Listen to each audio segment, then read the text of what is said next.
is Channel 2 News, coverage you can count on. We'll have the latest on a shooting in downtown Austin, Texas overnight, plus the latest from Ferguson, Missouri, and what protesters are now calling for. And all you shoppers out there, today is your day as Black Friday is upon us.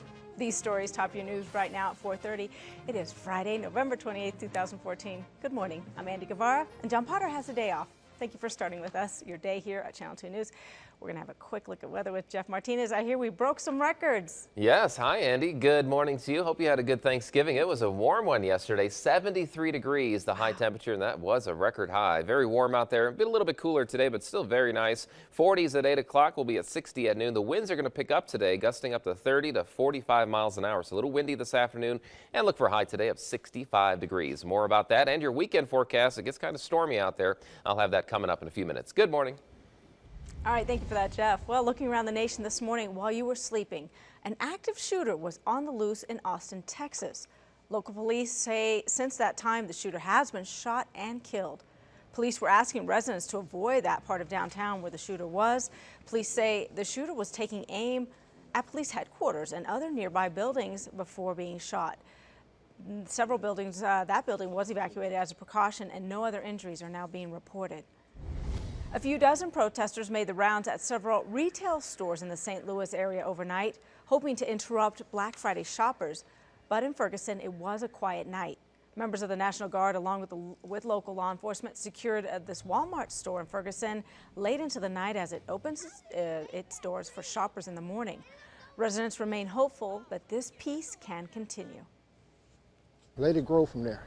Let it grow to something positive. Show our young people, our younger generation, that, hey, we can move on.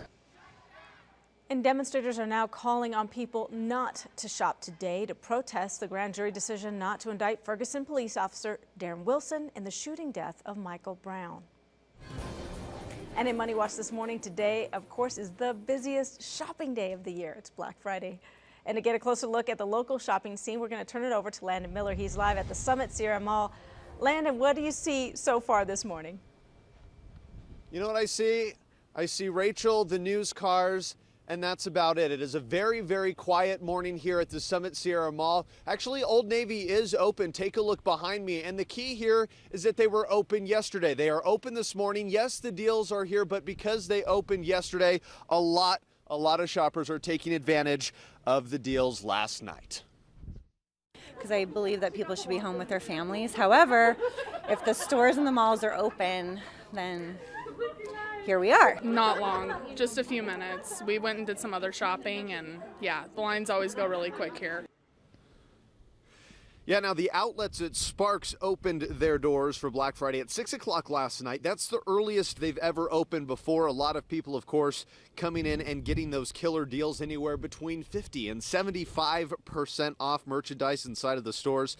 But here's the scene of Best Buy early Thursday morning, where people started actually lining up on Wednesday. We thought we should get here early, so my son and his friend camped out last night. They let me stay home, so now I'm here to relieve them, so I get to do the last shift.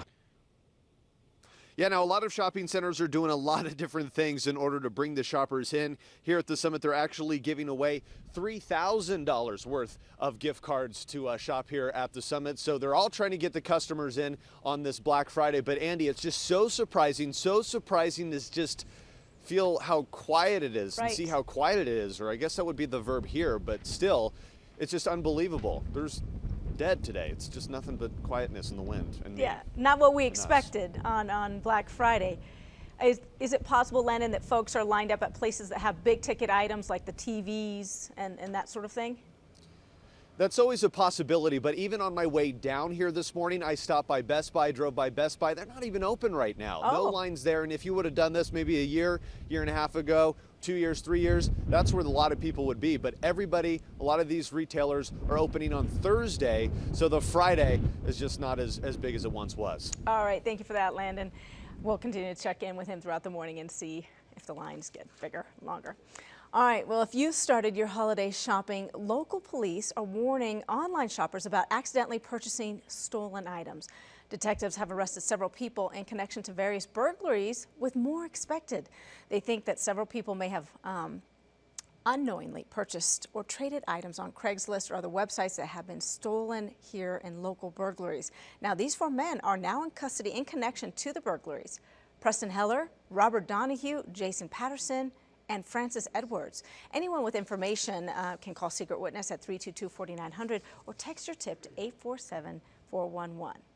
All right, it's time to get a check on our forecast. How will it look for those traveling this weekend? We're going to send it over to meteorologist Jeff Martinez. Good morning again to you. Yeah, hi Andy. Good morning. Hope your Thanksgiving was a good one. 73 degrees, the record high yesterday. It was very warm out there. We're going to be in the mid upper 60s again today. A little bit cooler, but still very nice. Now, traffic moving along well. No major accidents, although we do have an earlier incident. I actually saw it on my way to work. I-80 westbound as you make the transition to I-580 southbound. You know, that sharp turn heading to I-580 southbound. There was a rollover accident there, but it looks like they were starting to clear things out, so that could be very well out of the picture by now, but keep an eye out for that. Out there right now, very mild. We're at 42 degrees, not bad at all for end of November, we'll call it. 21 in Lovelock. Hello, Fallon, 41 degrees for you, so quite a difference in temperatures there. I suspect the winds are picking up a little bit in Fallon and kind of mixing out those inversions. That's what happened yesterday. We've had those inversions in place where our temperatures kind of stay cooler in the valley. Well, the winds picked up a little bit and mixed out those inversions, and we soared into the 70s yesterday. It was a record high yesterday, 73 degrees. The record today is 69. We'll come close to that with about 65 or better today, so it'll be another warm day on tap for us for this time of year. But here's the front that is heading our direction. A cold front will move in by tomorrow morning, and we could see a little bit of snow up in the passes by tomorrow morning. We'll talk about that coming up if you do have any travel plans. In the meantime, enjoy the day today. It will be windy by this afternoon. Again, winds will be picking up 20 to 40 miles an hour, 40-mile-an-hour gusts possible by this afternoon, but a high of 65 degrees. We'll take that. More on your weekend forecast in just a few minutes. Keep forgetting that it's Friday, Andy. Happy Friday, too. Back to you. I know. Friday's awesome. Thank you, Jeff. Well, now that Thanksgiving is officially in the books, people in northern Nevada and around the world are preparing for the next holiday. Yeah, Christmas. Christmas lovers have already begun decorating for the holiday by cutting down their own trees. After buying a permit, of course. The Bureau of Land Management says cutting down a tree has become an annual tradition for many families. It's extremely popular. We sold 800 permits on opening day alone just out of the Sparks office. Is that out of the norm to sell that much in one day? You know, it's pretty much popular just about every year.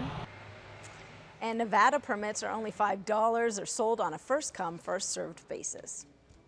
And looking to our community now, if you would like an opportunity to grapple on a martial arts mat while helping local veterans, well, you're in luck. Today, the Komenu Apparel Company and the Tonkin Fight Team will be teaming up with the Charles Gracie Academy of Reno. And the open mat is from 1 until 2:30 at the Academy. They're located on Airmotive Drive. Admission to get in will cost 1 can of food per attendee. All donations will go to the homeless veterans of Northern Nevada. And the Salvation Army is collecting new unwrapped toys this season for Toys for Tots. Carson City Toyota is one of the drop-off locations, and when you drop off a new unwrapped toy, you can enter for a chance to win a $250 gas card. Carson City Toyota has been involved with collecting toys for children for Christmas since 1980. For a complete list of drop-off locations or more information about tree cutting permits, you can head to KTVN.com. And our 22nd annual Share Your Christmas Drive-By Food Drive is just 2 weeks away, and we hope that you will help us make the holidays brighter for less fortunate families. It is Friday, December 12th. We'll be set up at the Grand Sierra Resort, the Governor's Mansion in Carson City, and the Carson Valley Inn in Minden, and you can stop by anytime between 6 in the morning and 6 at night and drop off some non-perishable food. If you're a business owner and you want to help collect food, you can give the food bank a call at 331-3663, extension 156, to get a donation barrel. All right, I'm sure everybody's still recovering from all that food. That's okay, you're not alone.